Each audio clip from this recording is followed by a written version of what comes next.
Well, first, I'd just like to thank Kevin and the Open Board for being gracious enough to give us this time today. I'd like to thank all of the panelists who have given a lot of their time to go and put this together. And most of all, I'd like to thank everyone who attended. It looks like we have a great level of participation today.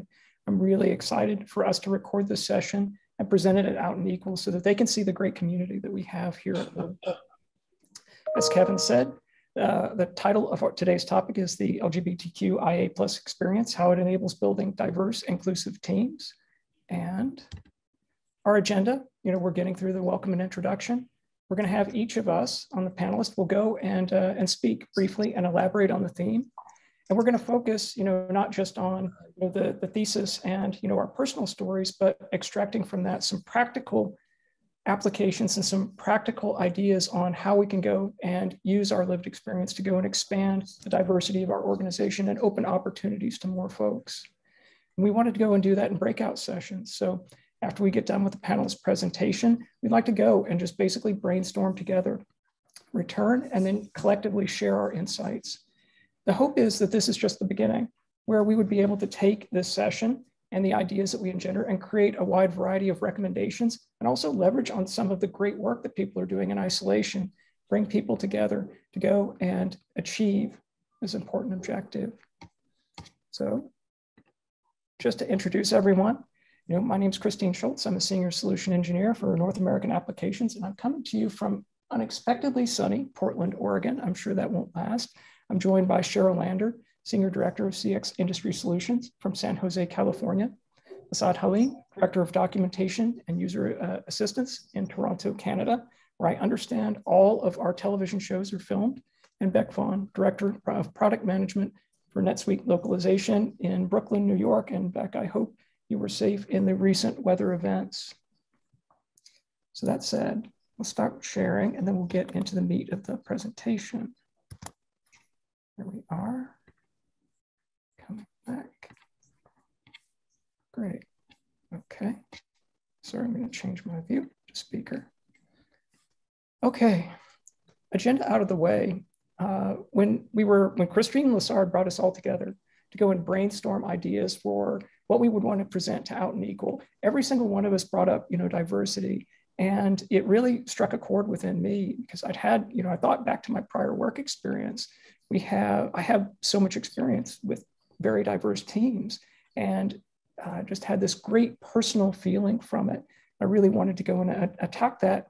And, it started, from this emotional space and this personal story that I had. It really took, some workshopping with, Christine and Cheryl helping me extract a theme from that, a theme that really was common amongst all the stories we're going to hear today. And that theme was, our identity, our lived experience engenders empathy, feeling for others who are unlike ourselves as we feel for ourselves. And that empathy for others unlike ourselves, that's what fosters diversity. So a very simple, proposition. And I'll just share, my personal workplace story, which I consider one of the greatest successes that I've achieved in my entire career. But it starts from maybe a negative space, in terms of, your experience informs your identity. So early on, my work identity, I'll start by saying that I didn't start in tech. I started in heavy industry. I started supporting maintenance organizations. And those organizations were geared toward a leadership style that is very conservative and very masculine. So as I began working, and working my way up and trying to grow my career in that particular organization, I found that if I was applying for jobs with basically leader in the title, to go and begin to interact and have formal authority so that I could put my ideas into practice, to have agency in the workplace. It wasn't, the quality of my work or my qualifications necessarily, but was never exactly what people were looking for. And then I also came to find that if a job description said, ability to influence without authority, okay, that's going to be my jam. And I found over time, I had this sort of internalized learning that developed that I'm never going to be, a leader or have that kind of agency in this workplace. And what I took away from that is I don't have this quality, ironically, of masculinity. that seemed to be the purview of the elect group who were going to make all of the decisions. And, honestly, it was a very negative experience for me. It turned into a positive because that same group, the company used Oracle. I don't necessarily agree with it, but like the quote at the time is, working with Oracle is administrative or, secretarial work. And I embraced that and created an awesome career for myself. A great success, learning how to use Oracle. It's done so much for me. And it enabled me to go and leave that particular company and move on with my career, taking on a variety of roles. Flash forward to working for a large multinational. I had participated in and led the implementation of EBS throughout their operations organizations globally. When I was doing the global implementation, I worked with the international folks, their national staff for their international operations. Again, it was a feeling that a lot of the expatriate management who had the control and authority over those operations, didn't really want to go and spend a lot of time, training, coaching, and mentoring their national staff. I embraced it and got to spend a lot of time with them. And in talking to them, saw that they had awesome ideas, fantastic ideas for how they could go and improve their operations. And I'd ask them, well, why don't you bring those up? Why don't you go and pursue this? And I heard from them, the resigned look, kind of like the hunching of like, it doesn't matter. They'll never listen to what we have to say. And even though, they weren't like me, they aren't part of, our community, I felt for them the same thing that I felt for myself. And over time, building organizations, leveraging Oracle, showing the company the value of our products, I developed a global support organization. And I progressed and achieved some level, of management success. And one of these international operations said, we like the support we get from Houston, but we're growing our operations. We would like you to go and stand up an organization like you have developed globally in our operations. So it had kind of come full circle for me. For now, I have an opportunity for agency, and I took that opportunity. I said, I absolutely will do this. I will go and design your organization. I will help you staff it. I will train and implement this organization for you, but on the condition that everyone that we hire is going to be a national from your organization. And that, it was unusual. The normal course in this particular case would just be, okay, pick which American expatriates you want to work and we'll bring them to Houston. I'll train them and send them on their merry way and I'll be done. But in this case, there was no resistance to it, but it was questioned. So this is kind of, some of my practical learnings for this. If you want to do something different, you have to go and be prepared to defend your thesis because it is not the normal, way things are done. We're trying to break that down. In this particular case, I had a wide variety of answers available. My feeling of why I wanted to do it is I felt that, based on my, empathy for their national staff, that they weren't getting all the opportunities. That's maybe a confrontational tack to take. So I just told another truth. I said, any expatriate is going to be limited on the total amount of time that they can work by the number of extensions they can get for their work visa. And I don't want to have to retrain everyone every couple of years. Okay, great. Got through that hurdle, opened it up. Now the next step is, the job descriptions, because the word was that, well, we don't know if we have a qualified pool of candidates. What determines the qualifications? Well, the job descriptions that we're writing. At that particular company, not a lot of thought had gone into it, but their job descriptions all had as their key factor, number of years experience in our industry. Now, our company had started the industry in that particular country. And so no one could go and meet these qualifications. And so for me, that's another important learning. It's very important to do blind hiring, but it's also important to go and write inclusive job descriptions, to go and allow people to understand that there is a wide variety of skills that can be brought to bear and bring success to the company. So in this particular case, further learning is that a lot of times, there's no active malice here. There was just the way things had always been done, and we're challenging that. So if not a lot of thought has gone into it, it's very susceptible to going and having some lateral thinking. In this particular case, having prepared for it and defend my thesis, I would say that okay, we don't have a pool of candidates with experience in our particular industry, but everyone working for us had completed their national service. And many of them had completed a military service in their Air Force or in their Navy. And they're a US ally, so they worked with United States technology. We're staffing for a maintenance position. Are we saying that someone who has maintained United States military aircraft is not qualified to go and work on our facilities? Well, we don't say that in the United States. Okay, let's go and expand this job description. Let's open up the pool. Now we have a pool of candidates. We can go and we can bring this in, and now we can go and start to select and staff. And my last learning is, just starting and creating the conditions of opportunity wasn't enough. That was the start. You have to see it through to the very end, because it is true that, we're broadening our qualifications. It is factually true that when we do that, we aren't going to get someone who's very specifically trained and suited and experienced at our particular job. That means someone who knows how to do that job, the leader has to go to where they are, work with them, and provide sufficient training and support to see them working successfully. So that's what a colleague and I did. We went halfway around the world. We went all the way to the industrial facilities there. We met with our new team, brought them into the classroom, trained them, and then we each, 2 different facilities, went out and worked the first week on the job with them. Didn't require a lot of on-the-job training because we had spent so much time working the job descriptions, understanding the qualifications, building up the processes in our training plan. We knew what we needed to do, but it was that on-the-job training to get people through that first week of doing something new that proved to be successful. And we came back, getting ready to come back into the States. And the manager, the expat manager for this particular area of their operations community, is like, it's already better. He thought it was magic. Some people in that organization thought it was something I did, and they kept wanting me to come back. It wasn't. It was this effect of their people, and in a planning and coordination role, there's all sorts of benefits. Bringing national staff into that planning and coordination and communication role supports great communication, because the bulk of the work is done by national staff. So a lot of communication can now be done in the primary language.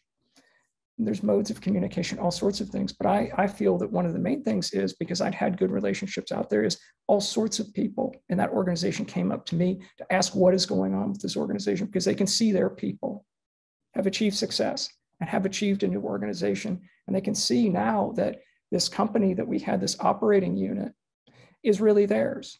It's not just some foreign entity that brings them in as window dressing and never allows them any decision-making authority. We brought them in, and now they see a path to agency and ownership in their own operations. Everything got better. Their morale got better. And I'd say that it's one of the proudest achievements of my career. And that's, when we started to talk about this, that's the story that I had in my heart that I wanted to share, and some of these learnings that I want to share. So I think, it's this core experience that we have in our identity, positive or negative, engenders that empathy, and then we can go and leverage that and implement these great things, these changes for the better. And I guess to hone it down to my final point before I pass the virtual microphone off to Cheryl, is that, the identity and the empathy, that emotional content is necessary, because it does take work. It takes extra effort. It's not the normal course, but it is worth it. It's worth doing. With that, I'll pass the baton to one of my heroes, Cheryl Lander. Wow. Hard to follow that story, Christine. Thank you so much. I mean, what an impactful story that was. And I really like the idea of talking about how our identity, empathy, and inclusion impact our leadership frame of mind. First, I'd like to talk about the identity, what I call the identity building blocks in my life. So I'm going to take you through a quick snapshot of my experience and show you how that has informed my identity.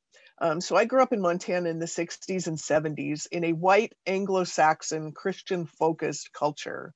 I was a tomboy and happier motorcycling and fishing with my dad than doing anything that typical girls did. And I'm really grateful that my parents allowed me to break those stereotypes. My upbringing was really focused on respect for all, even though there wasn't a lot of diversity in Great Falls, Montana. For my dad, it really was that the janitor and the CEO were equal in terms of their humanity. My dad also raised me to be a strong, independent woman. And what that looked like was for me to stand up for myself, pursue whatever I wanted in life, the sky's the limit, and then to bring others along with me. I'm also sure that my deep sense of curiosity is related to how I formed my identity as well. And all three of these aspects made me the open-minded, social justice-oriented person that I am today. My first trip out of Montana was to Seattle to stay with my aunt and uncle for 2 weeks. The world opened up to me as I heard foreign languages, saw so many people that were different from me, and I ate food that I'd never been exposed to. The world was bigger and better than it was in Montana, and I wanted more of it. I knew from that experience that I was attracted to what I call the other, and have always wondered where that comes from in me and why I don't have the fear of other like so many people do that cause device and just splitting of and fear. I carried this with me when I went to college in Tacoma, Washington, where I sought out people of different cultures who thought differently than I did. I saw the inherent beauty of diversity in that it opens up the world and makes you think about what you believe and how you present in the world. Later, when I moved to the San Francisco Bay Area, I again sought out experiences that allowed me to stretch and grow. One of the highlights for me was working as a parade monitor at the San Francisco Pride Parade. I did that for multiple years, and at that point, I began to fully embrace the diversity and joy of the LGBTQ plus community. Then a little bit later, and this was in my 30s, and yes, I'm a late bloomer. You can blame that on my wife. I came out in my 30s. And then I started being more me at work, and I sought out involvement with the LGBTQ plus community at work. I remember having this aha moment. No wonder I'm drawn to the LGBTQ plus community because I am one. This was my coming home feeling that so many others talk about that they feel they have experienced in their coming out process. After a 30 plus year career in high tech, mostly as a manager of global and diverse teams, I know that that same curiosity, respect for others, and value of diverse thought is part of my management orientation. And as a member of the LGBTQ plus community, I've also sought to build safe workplace for my community members. Now, in terms of empathy, I believe my curiosity about other cultures and lived experience has helped me develop empathy for others. I seek to be a strong ally for people not like me, be it working to be an anti-racist, encouraging others to tell their stories, or seeking to understand about how someone's background impacts who they are and how they present in the world. As a manager and ally to the women on my team, I encourage them to attend and speak at women's conferences, join Oracle Women's Leadership, find or be mentors, and then take on roles that stretch them and give them opportunities for exposure and promotion. As a program manager, I consider myself a gap sniffer, and I love that term.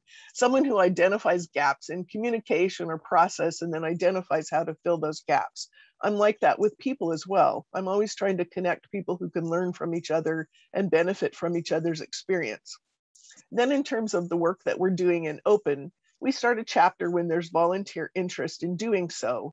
Once there's a grassroots desire to have a chapter, we meet with the various leaders, the country leads, the D&I folks in the area, and HR to talk about what it would mean to start a chapter there.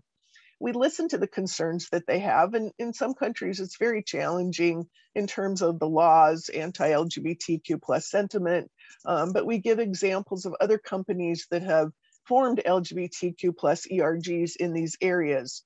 And thanks to our connection with Out and Equal, we can also find contacts in these countries to talk to our folks. Last, I want to talk a little bit about inclusion. One thing that I'd like to see our companies do better is focus on the R in ERG and use our ERGs as true resources. I'm going to give you a few examples of what I mean by that. So Open does a lot of leadership development. We believe that leading ERG projects is a great way to explore and hone your leadership skills. Being an ERG leader can give experience that help you grow into a leadership position in your day job. And I feel my role as a global board co-chair is also to be a mentor, much like I do during my day job as a manager. We also have insight into how our communities that can help us do better and more inclusive applications and tools. For example, building in the use of pronouns is one way to ensure our non-binary employees know this is an accepting place for them, or having the ability to do blind recruiting is also another key factor in our success. And we represent our community members when we drive changes, such as creating gender-neutral restrooms and gym changing rooms, challenge our benefits team to provide full transition benefits, and ensure that our LGBTQ plus travelers have information about how safe they'll be in a country that they're traveling to. What I find most rewarding, however, is when my colleagues use me as a resource. I have quite a few examples of folks that have come up to me because they know I'm involved with Open and tell me stories about their 20-some-year-old daughter who just came out as a lesbian, their high school non-binary child who is really struggling with their sexual orientation and sexual and gender identity. And we have things in Open that we can tap these folks into, which I think is great. And I'm really glad that these people take the opportunity to come to me and talk about these things. So in closing, I think my identity and empathy for others has definitely impacted both my management style and the work that I do with Open. It's helped me to drive diversity programs and be successful in the work that we do in Open.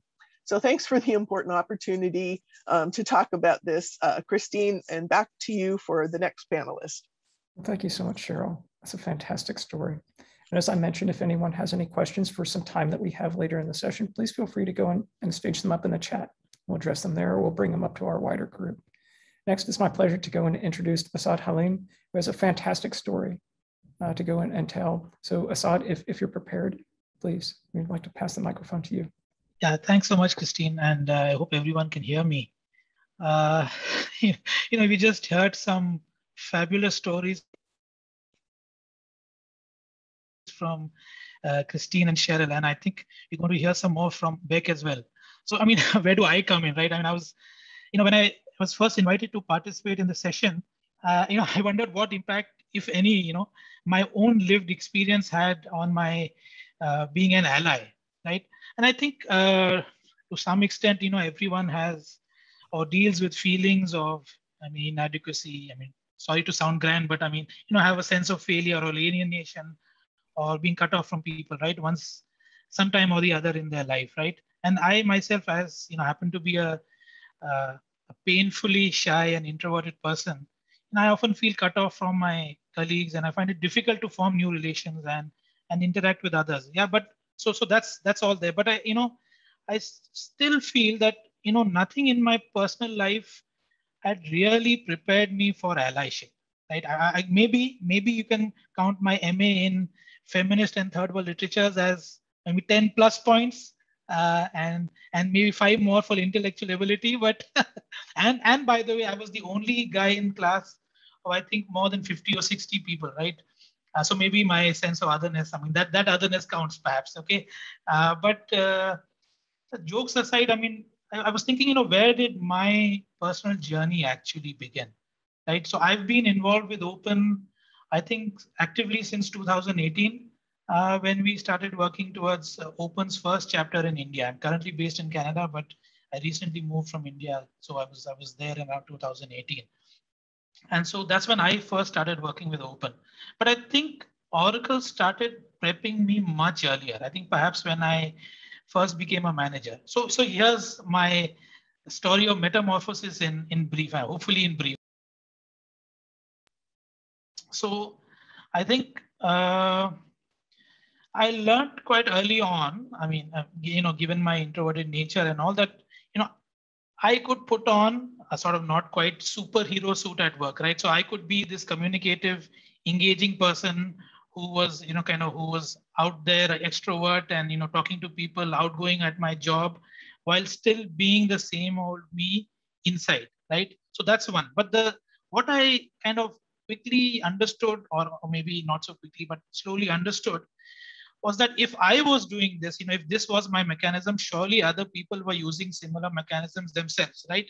So perhaps if I let my guard down with my team and was open about my limitations, was willing to listen and learn, then perhaps I can encourage my teammates to be open themselves to be themselves, in fact, and embrace others as they were, right? So if I am ready to kind of say, hey, these are my limits, I'm opening myself up. Hopefully, other people will as well, right? And be able to embrace other people in their with their differences, right? And to kind of accept what each of us brings to the table, right? That's one. The next thing I think that I am very grateful to Oracle for in particular is the opportunity to work with recruitment. So I've been working on hiring for my larger organization for well over 10 years.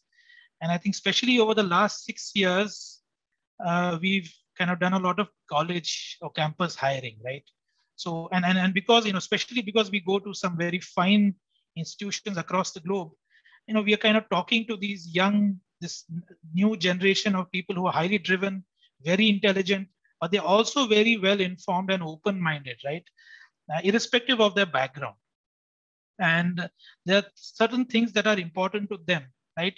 And of course, they are willing to be open, they are eager to learn, and they are ready to employ out-of-the-box solutions to problems that they need to fix. So I think I've probably learned more from them already than I will ever be able to teach anyone on my team throughout my career, right? And in fact, my collaboration with Open is thanks to a couple of people who joined my team, campus hires, who happen to be from the community and who have taught me so much. So thank you to them. Anyway, in short, I mean, I think I was well on my way to nirvana, right? I mean, the next you'll hear from me is Asad has attained enlightenment, right? But even so, I mean, when my teammates asked me to help with the Open India launch, my first reaction was not, hey, let's do it, right? My first reaction was, why should I do it, right? Why is this my problem? And why can't somebody else take care of these things, right? I mean, there's a lot of paperwork, there's a lot of meeting with people, and that's not my cup of tea. I'm a very introverted person. Why should I do it, right? But I think the response I got from my colleagues, and thank you to them, and perhaps a little bit from inside myself as well, was that, hey, it's okay to provide room for people to be themselves, to support them in a sort of non-intrusive way, in a passive way and all that, right? But if you want to be a manager, a good manager, and certainly a leader, but I mean, let's not get grandiose here. Let's talk about being a good manager. I think it's important to talk the talk, right? That is, raise visibility about the issues of inclusion, diversity, and all of that, right? And to kind of make it visible, to make sure that people on the team realize that these issues are important and must be dealt with. And then once you raise visibility, then of course you need to walk the talk as well, right? I mean, you need to actively participate. Well, so here I am. I think I've come a long way, and so has our organization as a whole. Of course, there's miles to go before I sleep, and perhaps I've left couch potato far behind. But sometimes when I look in the rearview mirror, I see armchair activists waving back at me. So, I mean, here's some things that we've been working on. One is, of course, Cheryl, something that Cheryl spoke at length about, and perhaps Beck will as well, that, making sure that mid-level managers, line managers have the tools that will help them make correct hiring decisions, correct decisions for their team members' growth, promotions, opportunities, and all of that stuff, so that they are successful, their teams are successful as well. So I won't go into details about that. The other thing that I think, especially in India and of course across the globe, but certainly in India, that we have been doing is trying to make sure that our messaging is global, right? Not local, but global, right? I mean, ideas of, I think, inclusion, diversity, equal opportunity are universal, right? Certainly. I mean, there's nothing specific about them. I mean, they apply uniformly everywhere in Oracle, outside of it, in all walks of life. But I think the messaging about these ideas needs to be locally tuned, right? So I think what we have been trying to do in India, for example, is kind of having national or locally known icons come, from the LGBTQ community, gay rights activists, etc., come and speak to us and kind of explain to us how these issues matter within the corporate environment in India. So, for example, we had Suresh Ramdas, who happens to be an employee of HP, but was also past Mr. Gay, Mr. Gay India, and is a very well-known social activist. Come speak to us. We had Manavendra Singh speak to us earlier this year. Manavendra Singh happens to be the first openly gay royal in India. So people like that coming and talking to us about why these things or how these things matter to us within the corporate environment in India, and of course generally as well, right? So couple of things that we are working on, but in my experience, what just a couple of things to wrap up that I would like to see happen more is, of course, we would always like more investment in professional D&I teams, right, across the globe. And I'm not talking about US or Canada or something, but across the globe, especially in India and countries like that. And most importantly, better coordination across the board in the various stakeholders, right? Because in companies like Oracle, we have, of course, D&I teams, we have social responsibility groups, we have HR, of course, we have D&I, we have ERGs, we have Oracle volunteers, we have recruitment, and I don't know which all teams, and of course the employees who are interested in various issues, right? So I mean, there should be a way of bringing them all together in a kind of more concerted manner. So that's one. And the other thing that in countries like India that would be fabulous in my personal opinion is that we should recruit more folks from the community onto HR and D&I teams. So it's great that we have strong allies in these groups, but it would be even more fabulous if we have folks on these teams that can speak from lived experience. So I have a story about that, but I think we are running short of time, so I'll leave that for our discussion. But anyway, that's all I had, Christine. Thank you for the opportunity. No, thank you, Asad. It's a great story and some great practical experience that you have as well. So I really appreciate you taking the time to participate in this. And I'll turn it over right now to last, but certainly not least, Beck Vaughn, who has some great information to share. So Beck, if you're ready. Thank you, Christine, and thanks, Asad and Cheryl. Great inspirational stories, great leadership as well. So as you probably can guess from my accent, I'm not originally from the US, so I live here now. But I'm from the UK, and I think if you know anything about UK culture, you know that there is a class structure in place, and it pretty much permeates through every aspect of society. And when I grew up, I guess I grew up in between classes. Half of my family was one class, half of my family was another class. And I kind of grew up in a very supportive environment, but one where I was kind of privy to being across different social groups and maybe not even entirely in any of them, but able to learn and kind of grow and work with people across different societal classes. And also, I think with a lot of my interests, quite eclectic music taste. I'm interested in lots of different cultural aspects. So I find that I was, involved in, but not necessarily in a pure sense, belonging to lots of different groups. And I think that feeling of slightly being an outsider, but having a lot of curiosity, as Cheryl alluded to, it is a kind of a superpower. You can bridge the gaps between different groups and help them have empathy for, maybe what's going on in a different community and what their challenges are, what their concerns are. So I think growing up in this kind of different way from many people, where I was exposed to differences in class and interest and culture, even though it was a very white culture, I was very curious about different groups and had empathy kind of instilled in me from my experience about, the challenges that people face when, they're not appreciated in terms of the support that they need. So what I found was, as coming into the work environment and being in NetSuite, my team is global. And like I said, I have a lot of curiosity about the ways that different cultures, different people, different groups have their needs within the work environment. I found that my own team, as I got more involved in DE&I activities, some of my team kind of were bought in to the needs, but didn't often feel that it resonated with them strongly. So they understood and they saw it was important, but they didn't feel like, you know, in my culture, in my country, those messages aren't landing for me. It's not so relevant. So I support what you're doing in the US. And that was kind of some of the feedback I got. So I was like thinking, how do we make the DE&I message land for people around the world? My team are in 5 countries. Everything is quite different for them. As we come together as a group, we share and you know, I've tried to create a psychologically supportive environment for people to be open and vulnerable.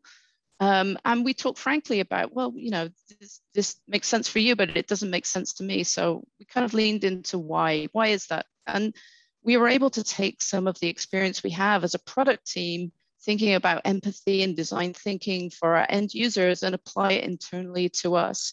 So if you think about employees, in some ways, they are the end users of the processes that we set up within a company. That's kind of like how we can frame designing processes that work for us as employees. So what I kind of wanted to do with my team is talk about that kind of user experience that we learned from the product perspective and kind of think about how do we build processes that make sense globally and feel local to the people that are experiencing them around our teams around the world. So what we realized is buy-in is not enough, as Sal alluded to. You know, often people are accepting and they buy in and they want to see change happen, but they also feel like, well, why is it my role to do that? And like, isn't that somebody else's responsibility? Shouldn't HR, shouldn't the DE&I team, shouldn't they make a policy that changes things? And really, what we're talking about is cultural change. And instilling in people that they have the understanding that they are responsible for bringing change into their role, their group, their team, whether they're a manager or employee, individual contributor, or, you know, whatever their involvement is, everybody has a responsibility.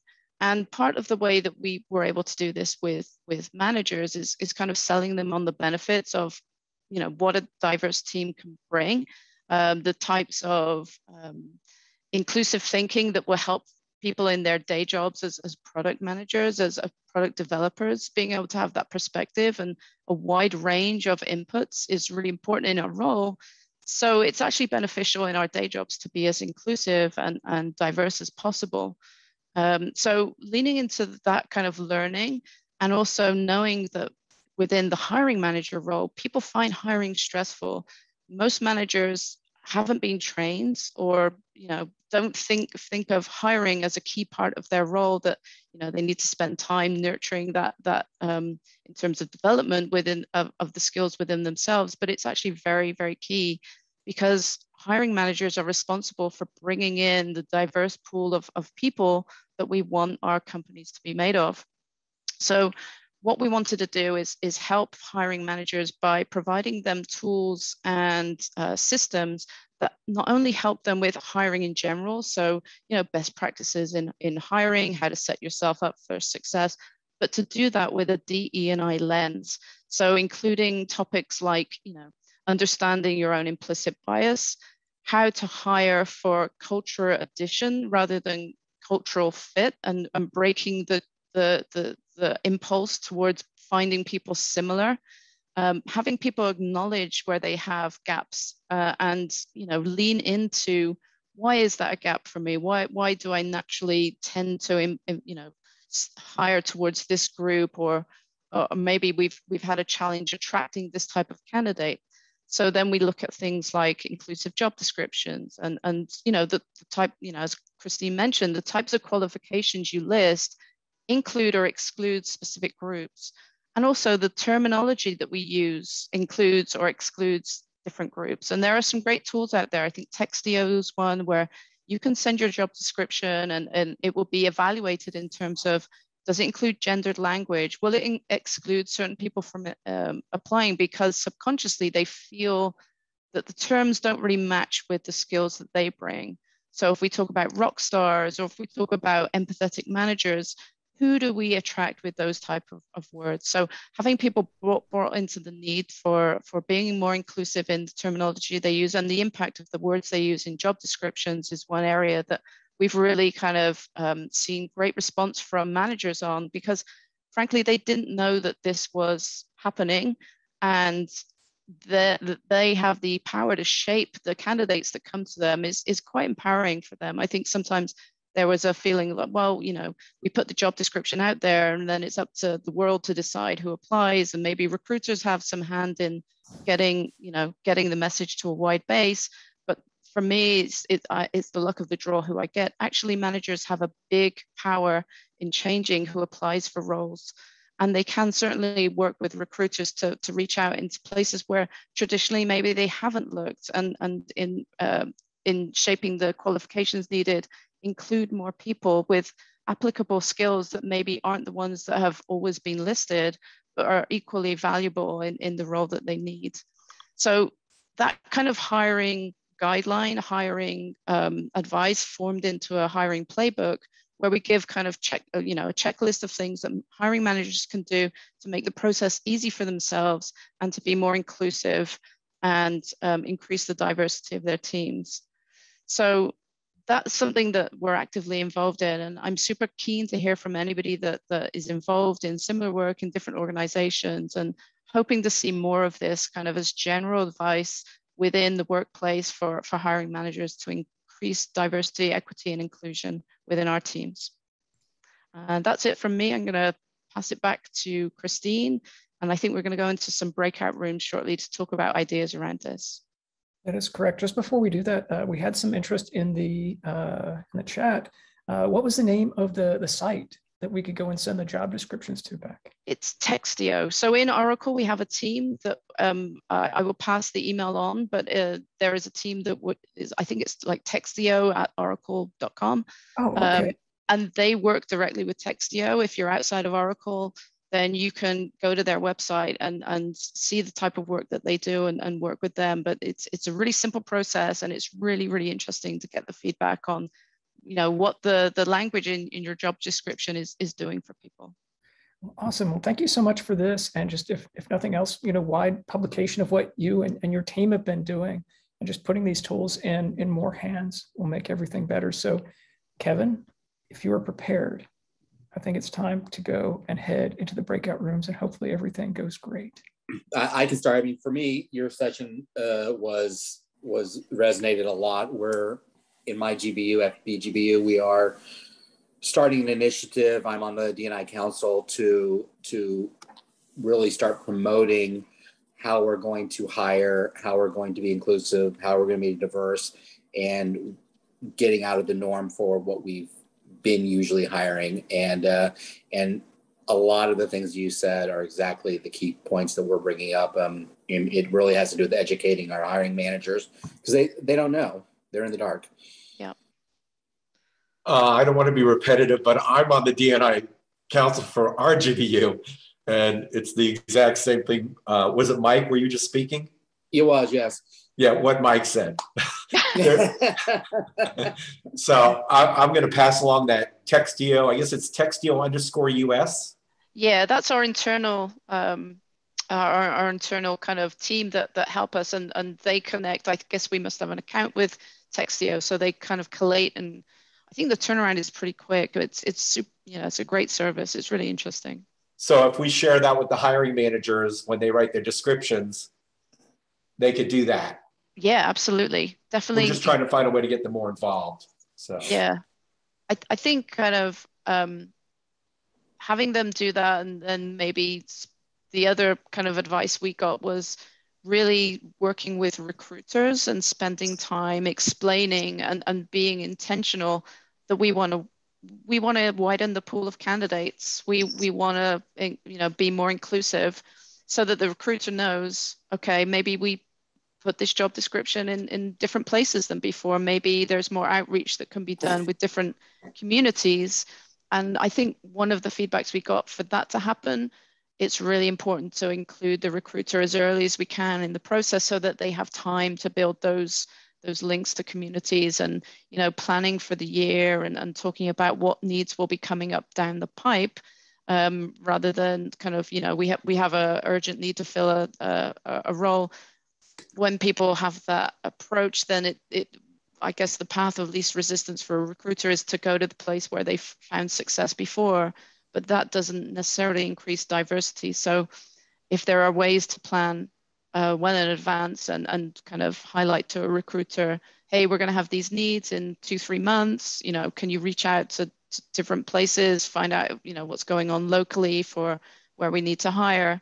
The feedback from recruiting is that they really want to have the bandwidth to do that, and include as diverse a pool of communities and candidates as they can. I don't mean to be so quiet. I just don't deal much with hiring or anything like that. So I just hadn't been to an open event in a while, and it seemed interesting just to find out what other people are doing. Yeah, and I actually know Graham.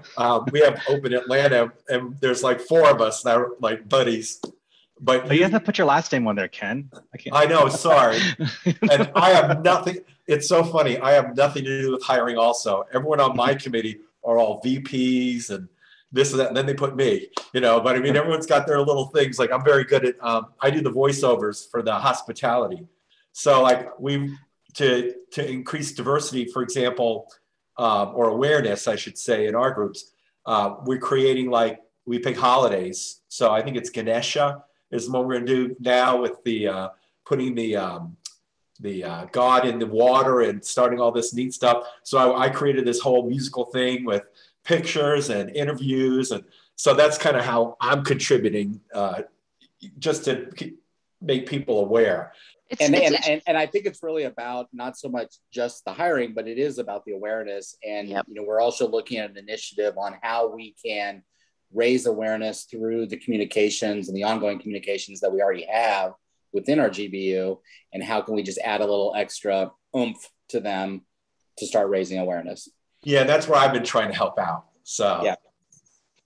And I think even if you're not a hiring manager yourself, most people are part of a team, and I think it's sometimes useful for team members to say to managers, like when recs come up, when job openings come up, hey, we don't, like, looking around our team, like who don't we have in the room, who, like, what kind of input and what kind of experience are we missing, and kind of framing that question so that it's like a gentle prompt to be, hey, we don't need to have a homogenous group, we want to embrace difference, and we want to see different kind of lived experience, different candidates coming in and working with us. I think sometimes just even the prompt of like, what gaps do we have, and not just skills gaps, but kind of experience gaps can really kind of frame that awareness around, actually there is an opportunity to do something a bit different here.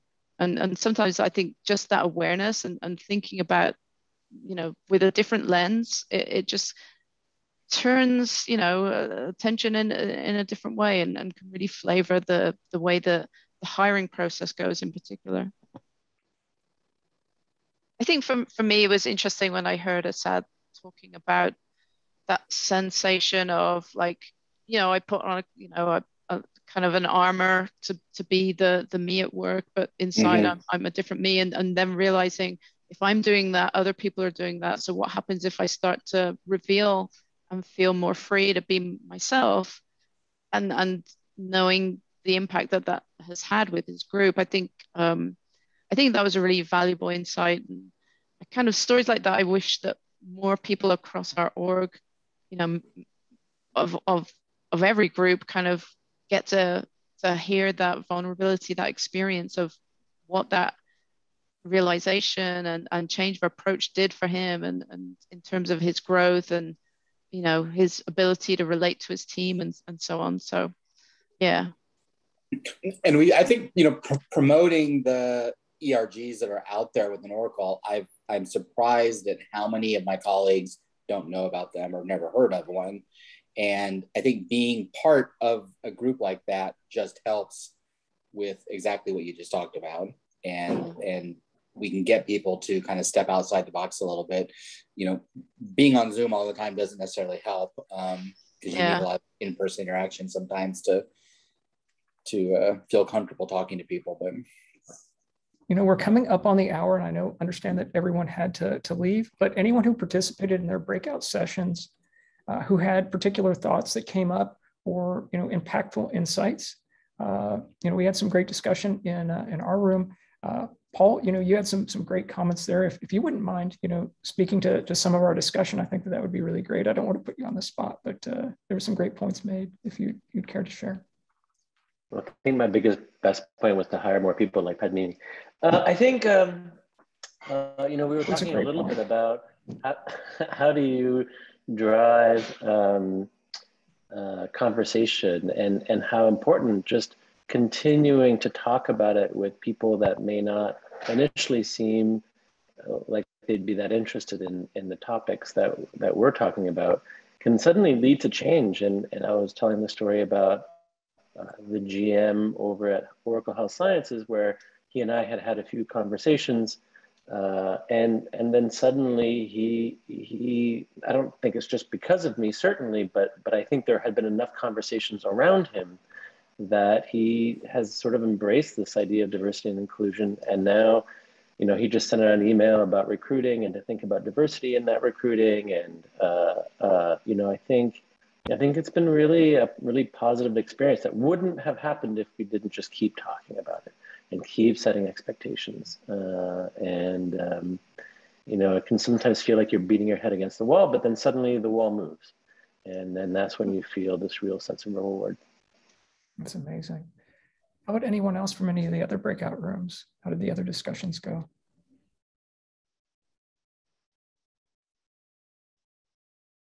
It was just a party in the other breakout rooms, wasn't it?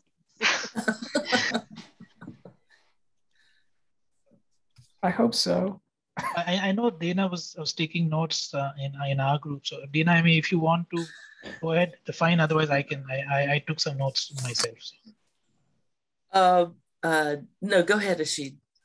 Okay, so I think one of the stories that came out is that it's not only employees within Oracle themselves that are from the community or are dealing with issues like this, but I mean it's also the larger family, right? So you have somebody within your family who is in the process of coming out or is out or is dealing with these issues. I mean, young people, etc. Right? So I think support for the larger employee base. I mean, let's say you kind of Oracle brings in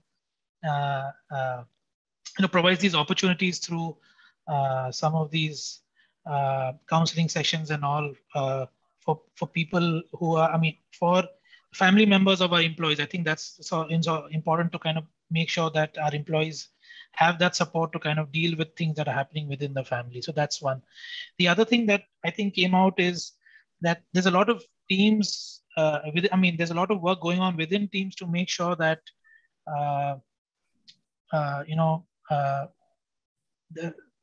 they are being inclusive. But I think sometimes there's a lack of information about the ERGs that are out there, right? So I think we had somebody mention that, even though they've been at Oracle for a significantly long time, they just heard about some of the ERGs, some of the work that is being going on. So maybe we need to promote that a little bit more. And I think the third thing that came out is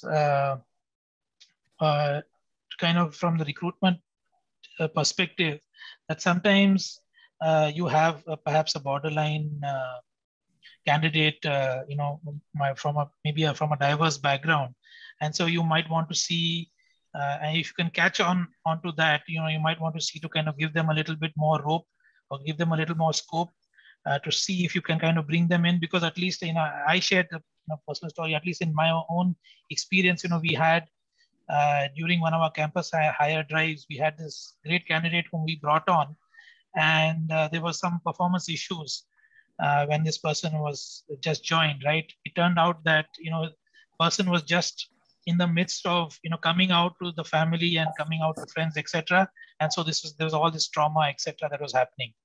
And so simply because we happened to know, we could kind of deal with that scenario, kind of give this person the room to kind of deal with their personal stuff first. And now this person is one of our top performers, right? I mean, the manager of this person can't be happier. They've been promoted out of turn and all of that, right? So just because we were able to catch on to this, kind of succeeded. So that's great. And I think the last thing that I'd like to share, I mean, I shared the story with the group is, and I'm, so I want to share it again, is that, I was reading the story on LinkedIn about this person, this lady who joined one of a very fine organization, happens to be a competitor of ours recently. And she was talking about, it being her first day at the job, and I'm sure she, it's a fine organization. I'm sure she got a fabulous, pay package and all of that. But the one thing that really struck a chord with her, because she was a mother herself, was the provision to kind, this organization had tie up with this organization called, I think it's called Milk Stock. The kind of, enables mothers who are traveling, if they're feeding, if they're breastfeeding and they have a young baby, and if they need to travel on business, they can use this organization to transport breast milk, etc. So this is a small thing. There must have been many other provisions in the offer, and fabulous, pay and all of that stuff. But this is something, I mean, the very empathetic, I thought, inclusion in, in the pay package, right? And in the stuff that is, in the offering. So I thought, I mean, this is something, we can, all of us can take on, that there are some things that are more important from the people perspective, and that can really strike a chord with our employees, if we can provide these kind of benefits. So anyway, so that was my quick, not so quick sum up. Thanks. That was a great sum up, and we're getting some messages in the chat around the theme of, and it's just something, I mentioned in the breakout room there that, in like, my personal history, like doing like an individual thing, like throughout my career, to like, okay, I'm going to work on a case-by-case basis as I get an opportunity to do it, work on a job description or something like that. And Beck and her organization has been formalizing this and has done this huge level of effort, and is developing, a playbook for all sorts of people, publicizing this information. And that's why we want to go and do things like we're doing today. Bring us all together, share these learnings. I don't know the best method. We're still figuring that out. If we have Confluence or whatnot, to go and compile documentation, collateral, and everything related to our discussion today, to go and make it available to our wider community. As Paul said, help enable those conversations to continue. Always provide fresh material, and just keep working at it steadily over time. There's some discussion in our room too about, having, been in the workforce for kind of a relatively long time now, not seeing, a lot of the change that we would like to see here now. I guess I kind of balance that against, like my lived experience in terms of like, the broader culture. The world truly has changed amazingly. So I know it's knowing that it's possible, helps, me, and I can just speak for myself, keep the faith, just keep working at it here. And I honestly believe that, nobody's of ill will. It's just the way things have always been done. How do we break through with that? And Asad, I think you're making great points of finding the points of leverage, working at it, and taking responsibility.